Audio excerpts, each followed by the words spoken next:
everyone, my name is Acharchelle Charles from the Irvington Public Library, and today I'll be reading Not Your Typical Dragon by Dan Barrell and illustrated by Tim Bowers.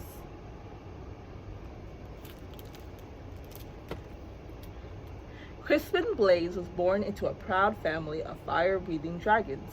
Every blaze breathes fire, explained his father. I breathe fire, your mother breathes fire. Tomorrow, when you turn 7, you'll breathe fire too.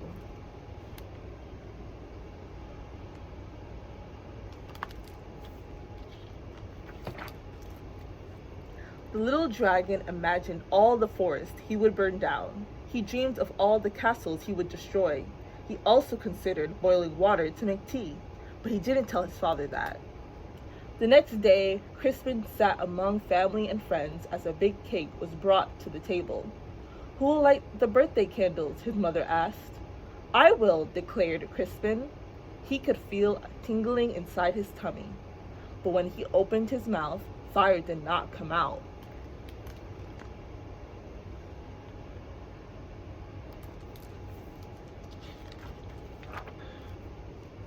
Whipped cream came out. "Crispin," shouted his father, "dragons breathe fire." "What will the neighbors think?" worried his mother. "I love whipped cream," said his little sister Ashley. The little dragon was whisked off to the doctor the very next day. "Please fix my son," demanded Crispin's father. "What seems to be the problem?" asked the doctor. Crispin opened his mouth and breathed, but fire did not come out.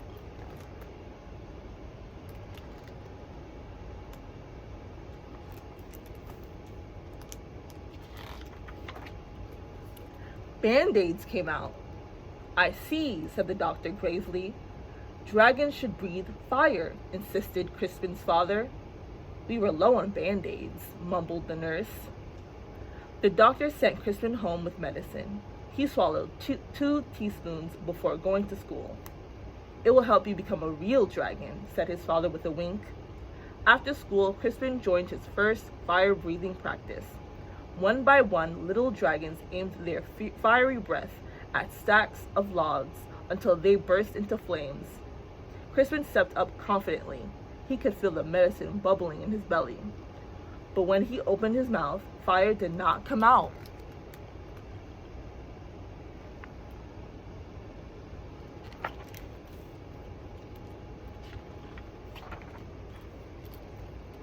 Marshmallows came out. "Dragons breathe fire," yelled the coach. "Isn't that right, class?"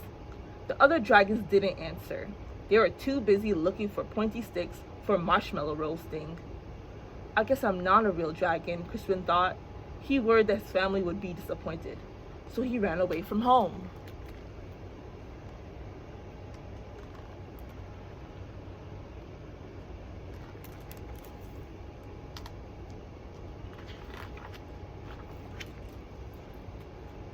The world can be a scary place for a little dragon who can't breathe fire. Crispin found a dark cave. "I'll be a fireless dragon all by myself. I won't bother anyone, and no one will bother me." An hour later, he had a visitor. "I am Sir George," squeaked a thin, shiny knight. Show yourself, dragon." Crispin shuffled out of the cave. The thin, shiny knight held up his thin, shiny sword. "Do your worst, dragon." Crispin opened his mouth, but fire did not come out.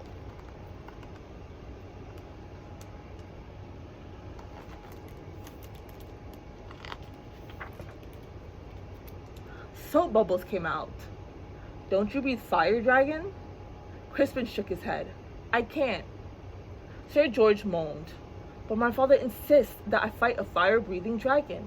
It even says here in my book that your typical dragon breathes fire." "I'm not your typical dragon," Crispin explained. Sir George sighed. "I can't go home." "Me neither," Crispin nodded.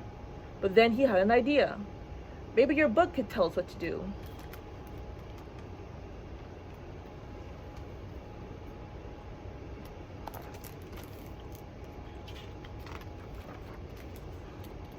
"Of course," Sir George searched through the pages. It says it's probably just your diet. Sir George fed Crispin spicy curry, scorching chili, and blistering salsa. Crispin opened his mouth, but fire did not come out. Red party streamers came out.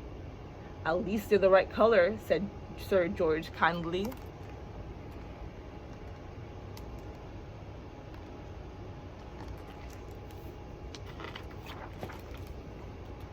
Sir George searched through the book again.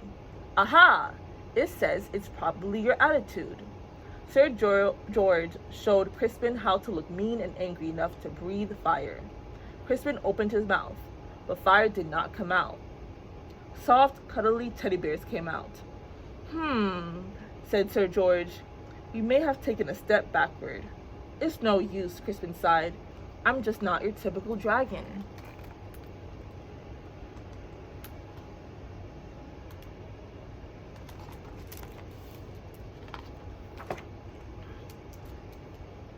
But Sir George was not ready to give up.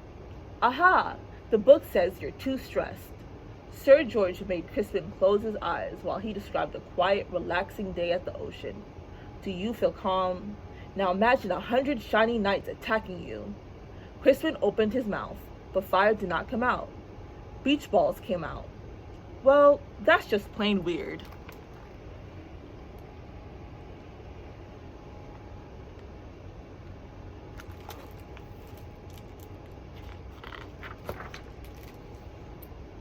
Secretly, Sir George was glad that Crispin couldn't breathe fire. He liked the little dragon and didn't want to fight him. Crispin liked the shiny knight, too, but he missed his parents. Sir George, it's getting dark. I want to go home. The shiny knight patted him on the back. Don't worry, little dragon. I will take you. Crispin's parents were relieved when he arrived home safely. Sir George was about to say goodbye when they heard a shout. There you are, boy! Why on earth are you playing with a fire-breathing dragon? He's my friend, father, whispered Sir George, and besides, he doesn't breathe fire.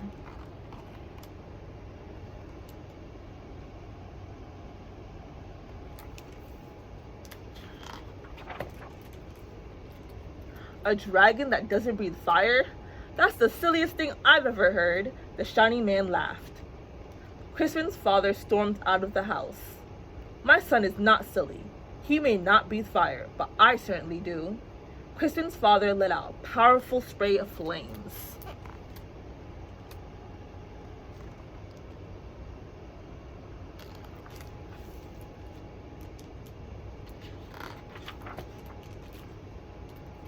Do your worst, dragon, declared the shiny man. But then the flames scorched the lawn. That's enough, honey, said Crispin's mother. The flames sing the fence. You've made your point, dear. Now stop showing off, she scolded. Then the flames ignited the roof. Crispin's father panicked. I can't stop breathing fire. You'll burn our house down, cried his mother. You'll burn down the whole neighborhood. Dragons came running from all directions. They knew how to start fires, but no one knew how to stop them. Crispin suddenly felt a tingling in his tummy. He felt a bubbling in his belly. He opened his mouth, but fire did not come out.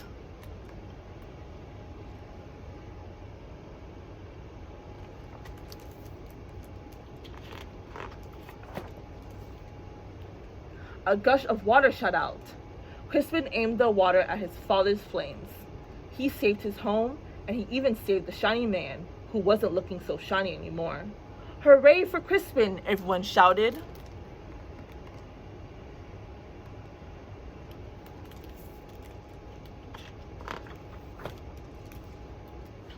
On Crispin's next birthday, there was a big party. Family and friends came from all over the land. Sir George and his family came too. Lots of dragons were dancing. Crispin stood with his mouth open wide. Fire still did not come out. Music came out instead. Your son, said an old uncle to Crispin's father. He's not your typical dragon, is he? No, replied Crispin's father proudly. My son is something special.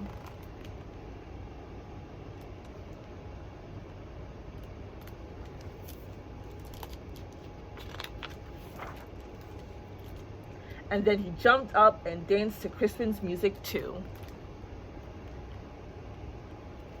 The end. Thank you for joining me today, everyone, and I will see you next time. Bye!